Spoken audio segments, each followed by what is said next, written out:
seems to me they had it right in the 30s, when they used to make some very good films. And they absolutely understood that the brains behind the entire thing was the writer, that the energy, creative energy, was the producer. And if he had a brother-in-law who could deport himself reasonably, then he became the director. The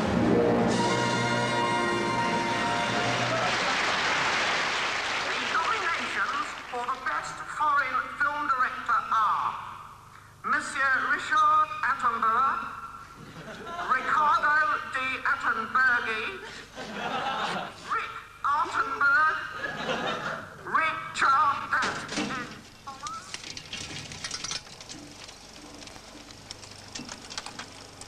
One of the greatest myths in film is the auteur theory invented by the French in the 50s. The myth was that film was principally the work of one person, namely the director. And this myth was rather perpetuated by critics and, of course, the vanities and egos of us directors.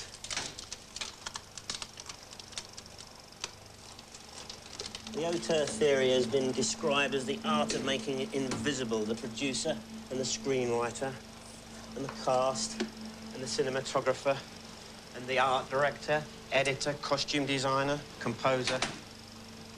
Not to mention 140 technicians, making a whole lot of them entirely disappear, including the projectionist.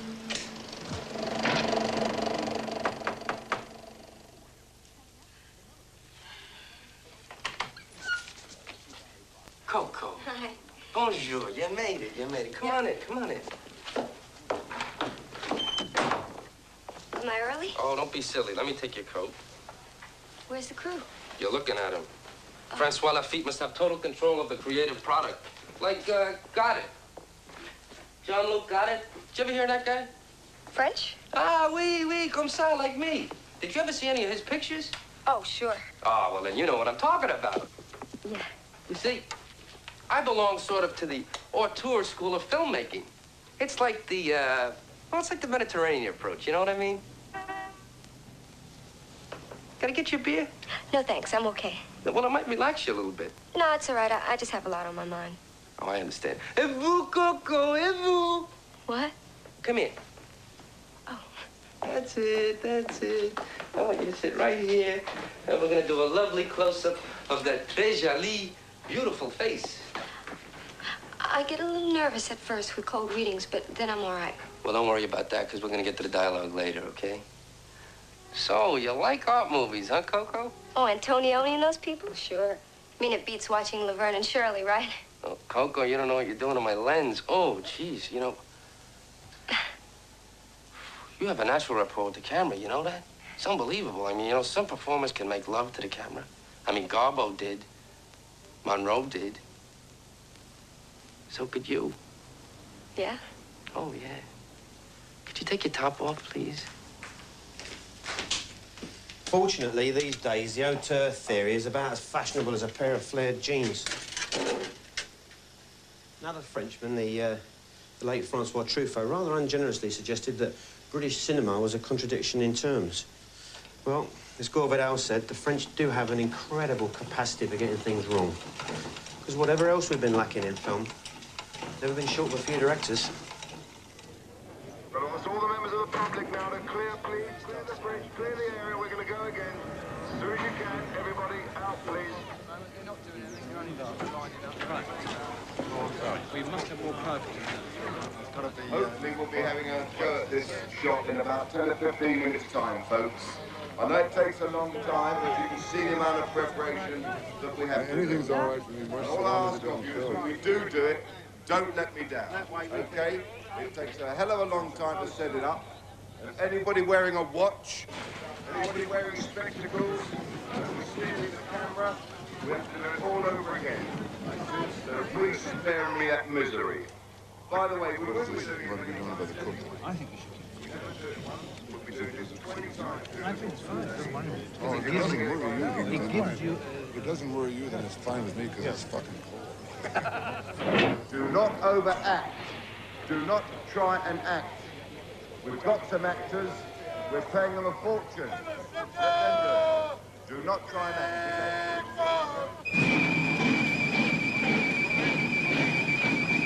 In March of last year, when we filmed on the Revolution set in King's Lynn, There was a sense of heady optimism amongst the filmmakers, rather similar to the way the British troops must have felt when they marched into New York in 1776.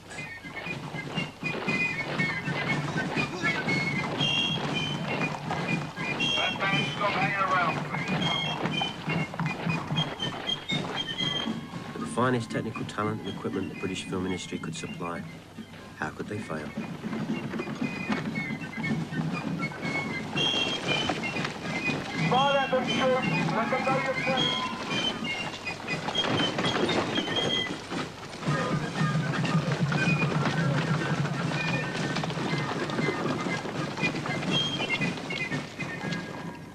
Okay, fellas, I'm just going to let you run out of shot and crash into the corner and cut, because it's too awkward there, right? Where you are now, you just... Cork, all I want you to do is crash into the corner and stay there, and Billy is on top of you. At the very end. That's the end of the shot. Cut. Because I'm going to let you... No, I'm going to let you go out of camera. Okay? I've only done 4 films. I wasn't trained to train actors, to direct actors. I one day got a production course, was given a PA, an empty office, and a casting book, and said, okay, mate, get on with it. And I was staring at the directory of actors, and I had to feel my way, as you had to feel your way, into the process of how you go about that. Therefore, I think I learned something every film I make. Directors with cinematic width are born and not made. I think it's to do with the eyesight that you're born with, the visions that you have, the dreams that you have. In my dreams, nothing holds me down. Everything's out and away. There's nothing in my life to keep me here anymore. I wish I could die and be born again as a bird.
Background action, background, go!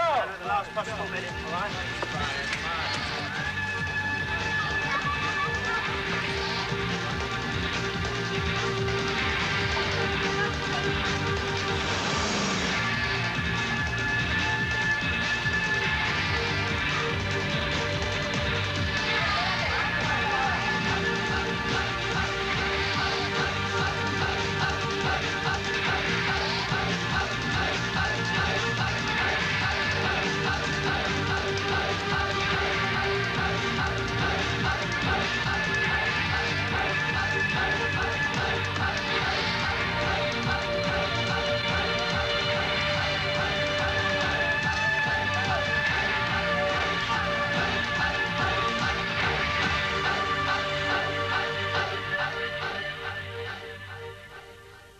According to the critic in the Financial Times, directors like Hugh Hudson, Ridley Scott and myself, because we came from commercials, he said it gave him an easy stick to beat us with. Well,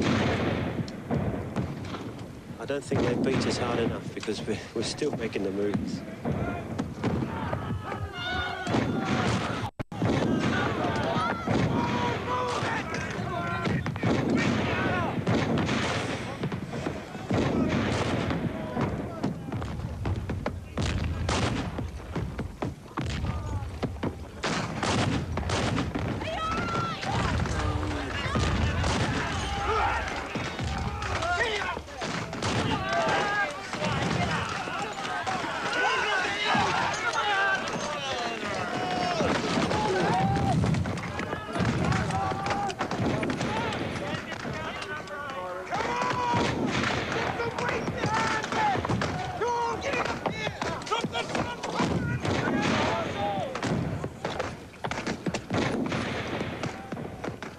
great example. Look at this landscape now. There's beautiful light across the landscape. David Lean will wait all day for one shot to get it. Because he'll then be criticized, or if I do it, I'm criticized for making a commercial, being influenced by advertising and beauty. Well, this is not advertising, it's how it is now as you look at it. I mean, just put your camera on it and look at it. Now, the dilemma is, do I wait and get it right like this now, perfect? Or do I make it not so attractive, not so nice? Doesn't make it any more valid because it's ugly, does it? No. But does it dramatically make it better if it's dark and miserable and there's wars going on? These are the Americans fighting the English, turning them out of their country.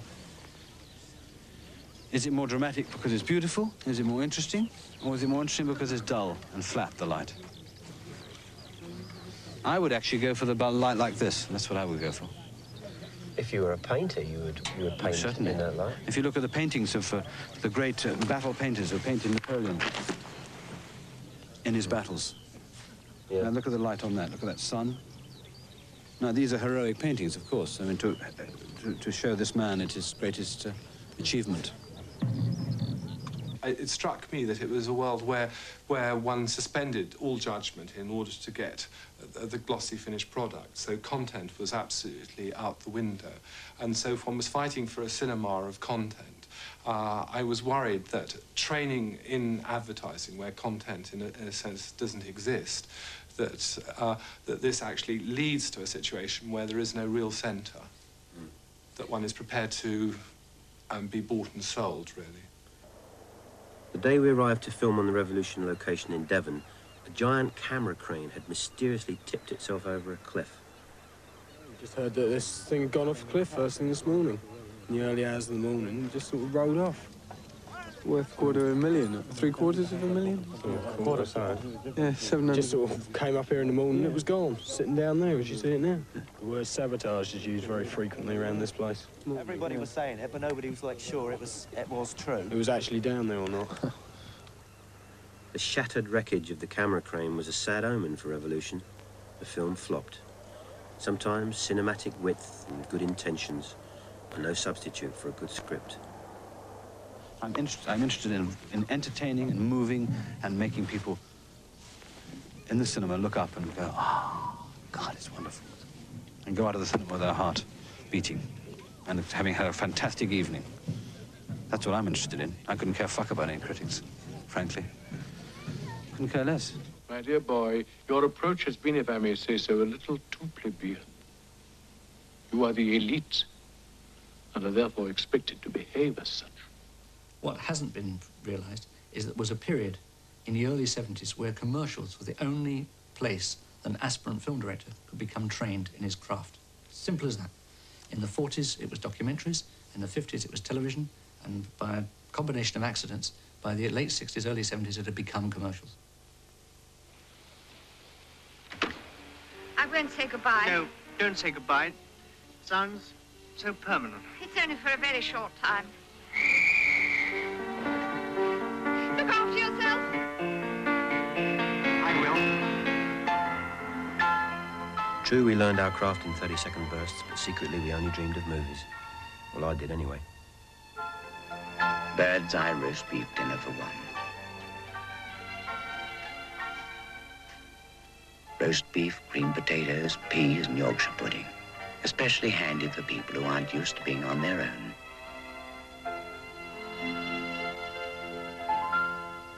Horrible.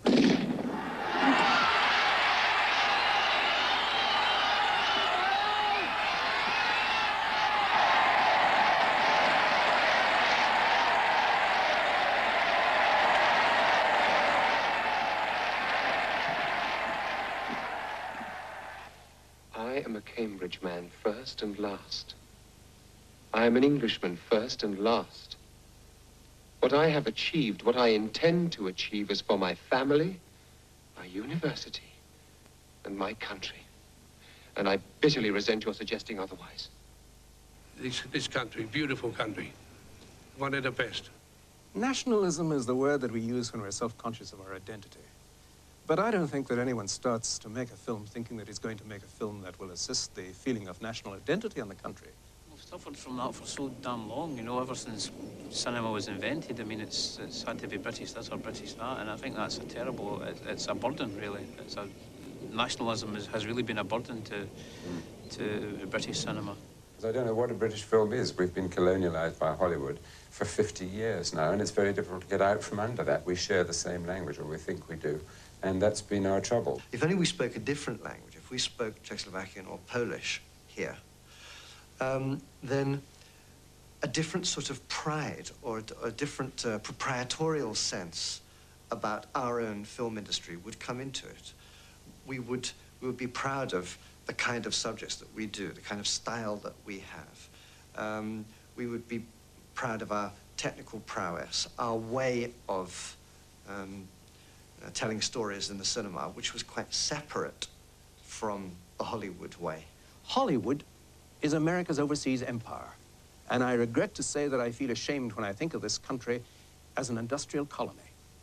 I don't feel colonized. I like Americans. They've been terrific to me. I wouldn't be in the film industry were it not for Americans. If I had to rely on British support, I'd be out sweeping roads. I think it's impossible to say what is a British film. I mean, whenever I asked about this, I quote Three Musketeers, which was a film whose producer had a Mexican passport, who was the honorary consul for Costa Rica in Switzerland. The company that employed me was from Liechtenstein. The company that produced the film in pre-production was French. It was a Spanish film when we made it. I found out afterwards that I probably made the best Panamanian film ever.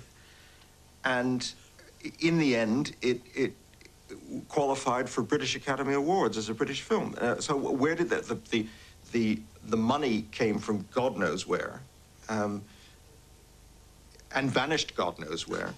The cast were primarily American. The technicians were almost entirely British. I qualify as British, and the film was shot in Spain.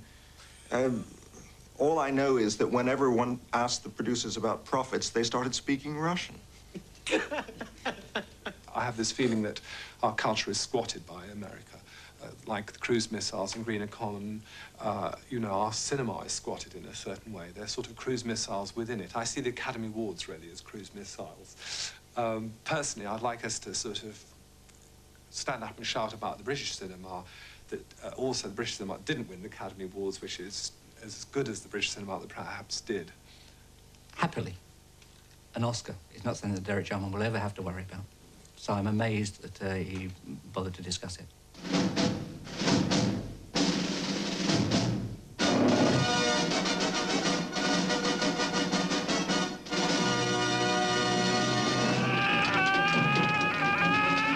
America, I suppose.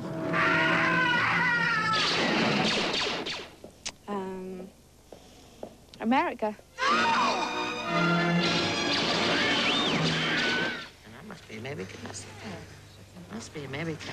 Do you reckon? Well, America, I'd think, yeah. Spain. Right. They nearly always make them in Spain, don't they? Europe.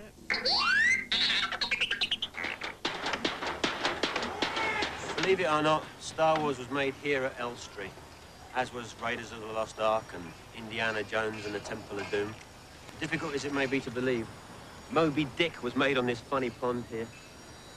And over here you've got this huge stage, which was built specially for Star Wars. We did Empire Strikes Back in there and Return of the Jedi and goodness knows what else.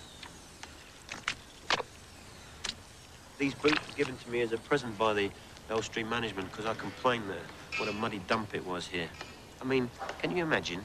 I mean, if you're an American, would you leave your jacuzzi in sunny California and come here to Elstree? But believe it or not, Americans have been coming here for years. What are you so griped about? Would you be so kind as to speak the King's English? Buster, I've got a parrot talks better English than you do. Are you ready up there, please? No? Come on, here we go. We're launching up, Governor! Let's go, lads. Right, come on, John. What do you think, we're f***ing professional or something? They're all coming back here, aren't they? All the Americans are coming back here to make films. They know this is the place to make films. I don't care what anybody said. I mean, even Steven Spielberg, he came over yesterday and to see the sets, and, you know, he came up personally and said to me, you know, absolutely terrific, Bill, you know. So I think they really do appreciate the quality they get over here. Some members of the British film industry don't make the gossip columns or win CBEs or Academy Awards or even get documentaries made about them. I've built sets on Oz, Midnight Express, pictures like Star Wars, Alien, The Empire Strikes Back, Raiders of the Lost Ark,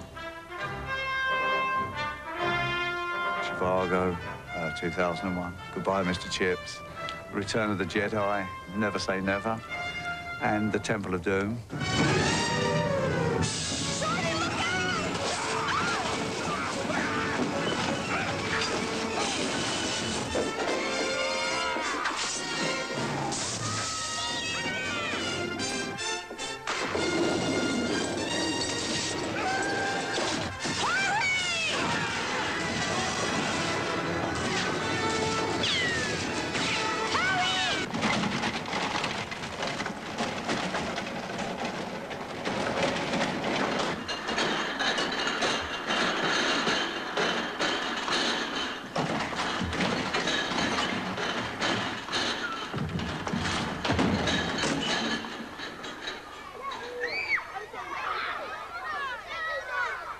This playground is the place where I first got a taste of the megalomania of being a film director.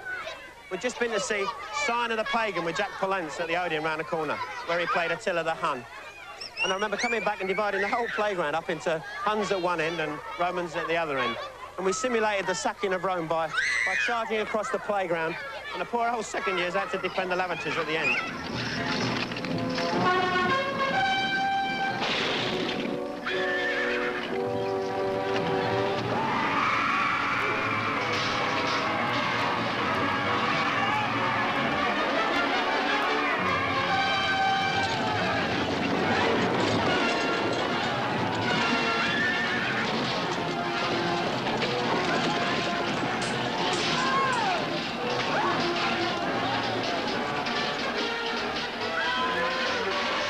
Careful, don't hurt one another. Pretend, pretend. All right, Romans, blow easy on the Huns.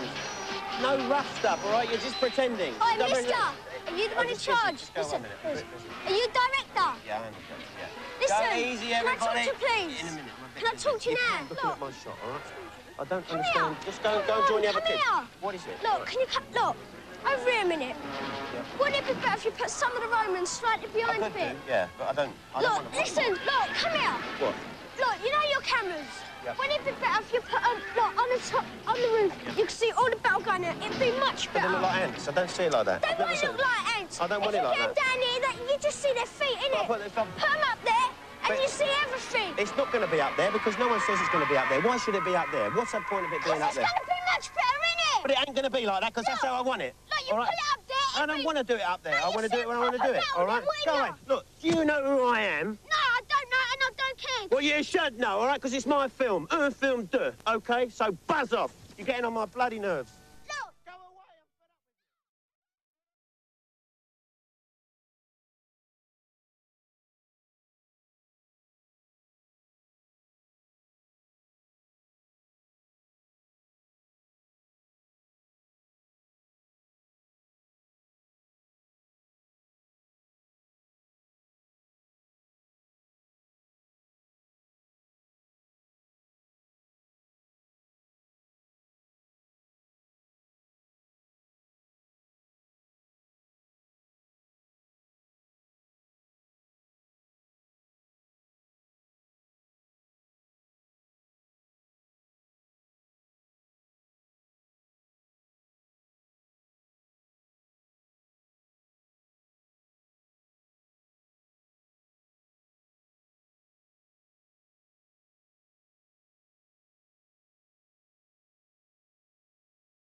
seems to me they had it right in the 30s, when they used to make some very good films.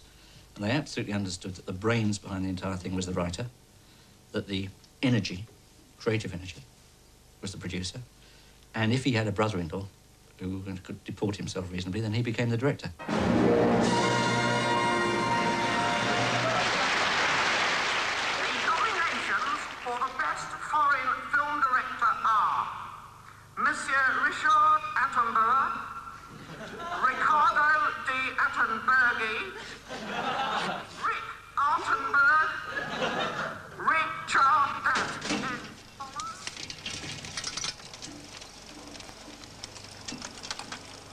One of the greatest myths in film is the auteur theory invented by the French in the 50s. The myth was that film was principally the work of one person, namely the director. I know it takes a long time, but you can see the amount of preparation that we have. Anything's all right for me. And all I ask of you is when we do it, don't let me down, okay? It takes a hell of a long time to set it up. And anybody wearing a watch, anybody wearing spectacles, steering the camera, we have to do it all over again. So please spare me that misery. By the way, we will be doing it. I think you should. We'll be doing this 20 times. I think it's fine. Oh, if it doesn't worry you, then it's fine. If it doesn't worry you, then it's fine with me because it's fucking cold. Do not overact.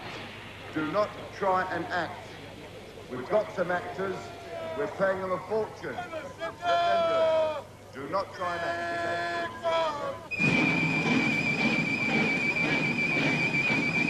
In March of last year, when we filmed on the Revolution set in King's Lynn, there was a sense of heady optimism amongst the filmmakers. You hear that guy? French? Ah, oui, comme ça, like me. Did you ever see any of his pictures? Oh, sure. Oh, well, then you know what I'm talking about. Yeah.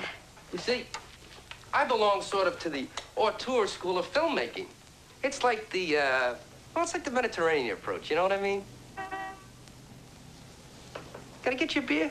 No, thanks. I'm okay. Well, it might relax you a little bit. No, it's all right. I just have a lot on my mind. Oh, I understand. Et vous, Coco, et vous? What? Come here. Oh. That's it, that's it.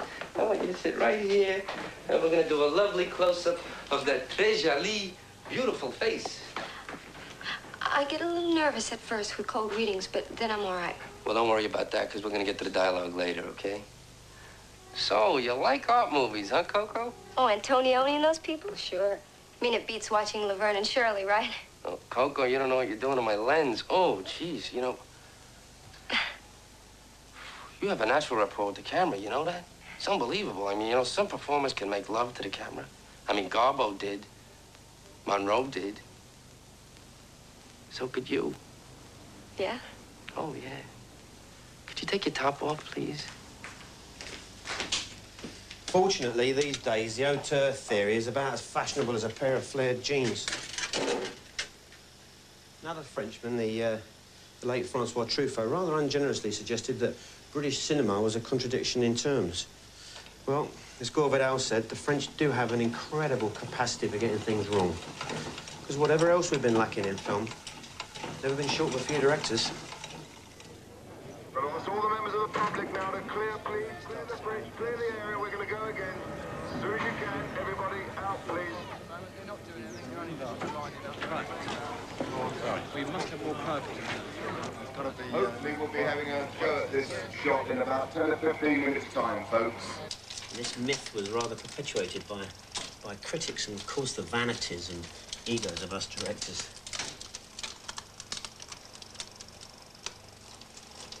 The auteur theory has been described as the art of making invisible the producer and the screenwriter and the cast and the cinematographer and the art director, editor, costume designer, composer.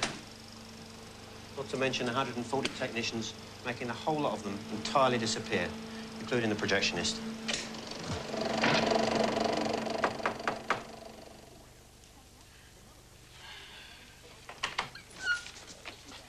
Coco. Hi.